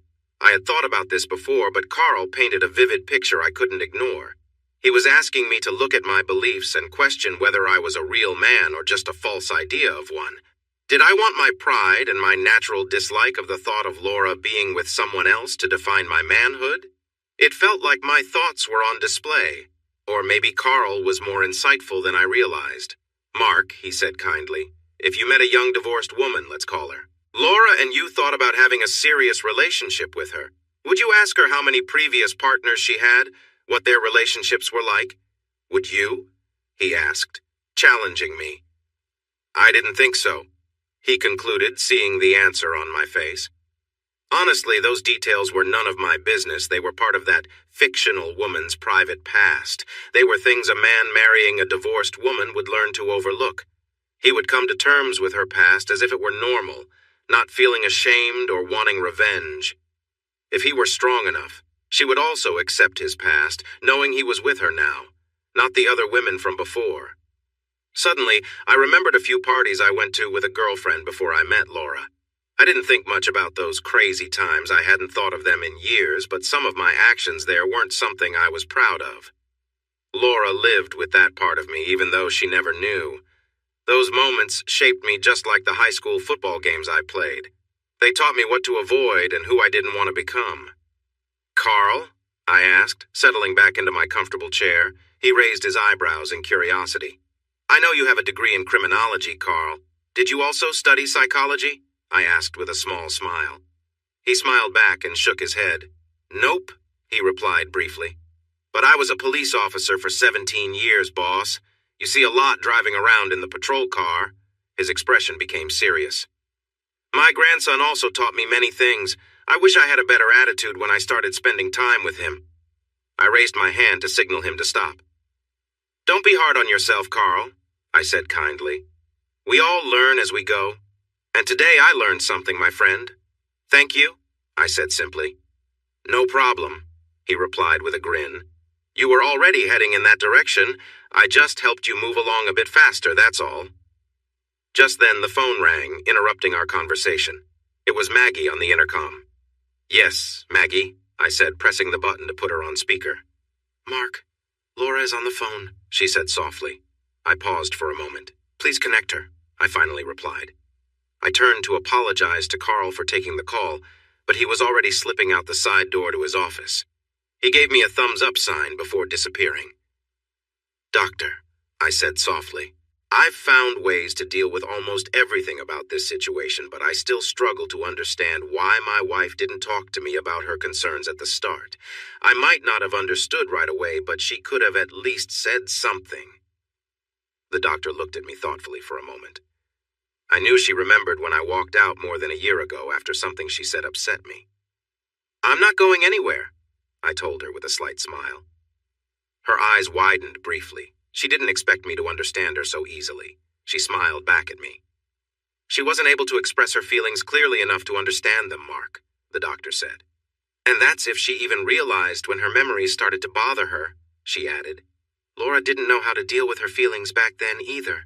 "I do now," Laura said firmly. "I'll talk to you about what worries me, even if it means barging in on you when you're having a moment," she finished. I blinked in surprise. You probably won't have to go that far," I said quietly. Both women laughed at the way my face turned red. It felt good to hear Laura's laughter. It had been a long time since I heard that sound.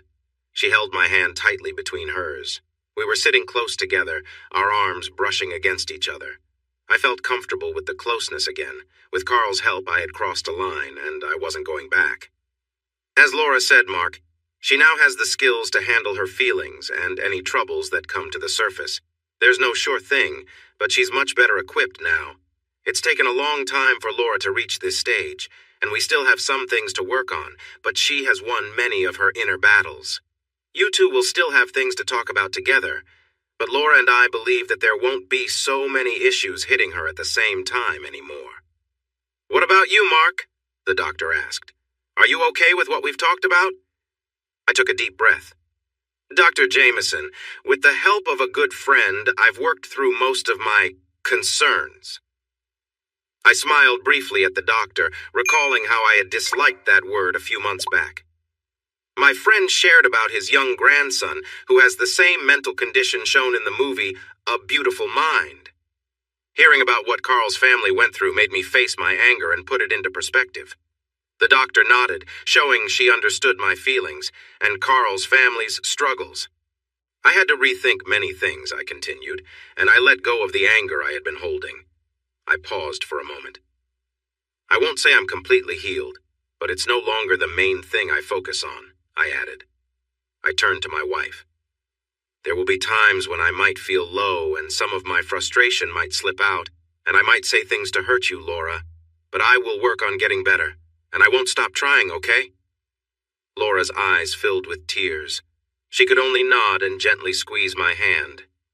Honey, I said, part of me wants to say there's no reason for what you did and that I shouldn't let you back into my heart, into my life, but I refuse to give in to that feeling. I looked at my wife's kind face as she listened to me. The last time we were in Dr. Jameson's office, Laura was still weak and emotional. She had trouble looking me in the eyes. Now, she seemed more like the woman I married, maybe even a bit stronger than before. Sometimes a bond can grow stronger than the original fabric. I think if I can say I forgive you for what happened, but at the same time I can't pretend it didn't hurt, then I can move on, I said. I paused, hoping someone would respond, but no one did. We can't act like none of this ever took place, Laura. There has been too much pain for that to happen. I can cope, but I want to learn from these terrible events, Mark. Laura replied gently. I can't forget them, but if I use them as reminders of what I never want to experience again, they will help me. Do you understand? I did, and nodded. Is there anything else, Mark? Dr. Jameson asked after a moment of silence. I took a deep breath and relaxed my shoulders. I fear some men will see me as weak, someone to look down on, I admitted slowly. I wasn't used to being so open, especially with someone I didn't know well. I'll have to handle those men in ways they will understand. Their opinions might not matter to me, but it will still be a challenge. Dr. Jameson shook her head. I don't think you will face that, Mark, she said firmly. I haven't seen anyone like that in my practice. Those who are weak accept mistreatment without standing up for themselves. She glanced at Laura and smiled briefly before turning back to me. Laura and I have talked about a lot of things, she continued. If there has ever been a man who took strong action to stop what he wouldn't accept, it's you. She paused, raising her hand to emphasize her point. I've mentioned this before, Mark, but there's a side of you that you rarely show, especially not to Laura or to your child. You can be very firm and unyielding when someone wrongs you, and Laura understands that now. If nothing else has come from this experience, she knows you won't allow behavior like what she showed back then. She frowned slightly. Oh, and most people won't think less of you, she added. They will see your kindness and the love you both share rather than focus on the tough times that brought you here. She looked at me and smiled warmly. Still, if you have to challenge someone to a duel, then go for it, she said. I'll hold your coat while you take care of him, honey, Laura replied gently. Then we'll walk home together, okay? There was nothing left for me to do but kiss her. I struggled to buckle the car seat in the truck. It was tough because trucks aren't built for small kids or car seats, but I eventually managed it. Alyssa had been waiting for a while, almost losing her patience. As soon as I finished, she jumped into the seat. Hurry, Daddy, she said, wanting me to fasten her lap belt and shoulder straps. Shoes off or on, I teased. For a moment, my 5-year-old daughter paused. She was getting older, but she still loved to play the tickle game that usually came after taking her shoes off. She didn't really like the car seat now, but I wanted her to be safe. On, she decided. Let's go now, Daddy, I smiled. I'm going as fast as I can, honey, I assured her. I closed the passenger door, jogged around to show I was hurrying, and climbed into the truck. In a few minutes, we were driving quickly out into the countryside. We were on our way to Alyssa's Uncle Dan's house, and we couldn't get there fast enough.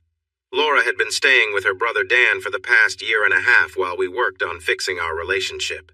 Today, my daughter and I were bringing her mother and my wife home where she belongs. But that didn't solve everything. Laura and I still had a lot of trust issues to work on. I know I watched her closely for a long time. My suspicions probably showed sometimes, but Laura always took the time to explain things when I asked. I think she felt frustrated on some level, but she handled it well. A couple of years ago, she called me in a panic, saying she was stuck in traffic and couldn't get home when she promised. I helped her calm down so she could drive safely. I could see on the traffic cameras there was a big accident ahead, causing a long backup on the highway. I suggested she take the next exit and gave her directions to avoid the traffic. The important thing is that her worry made me less anxious. I've mostly moved past my suspicions now, but we both remember why we are cautious about sudden delays. I always make sure to let her know if I'm going to be late. We don't discuss the reasons anymore. I sit in the dark of our living room, with only the moon shining softly through the window. I enjoy this time of night. There are no sounds from traffic and no rush outside to disturb me. It's quiet and calm, and it wraps around me like a gentle blanket. Hey everyone! Thanks for watching. Don't forget to subscribe and turn on notifications so you won't miss any of the exciting stories we have coming up. What do you think about the characters in this story? Let us know in the comments. We'd love to hear from you.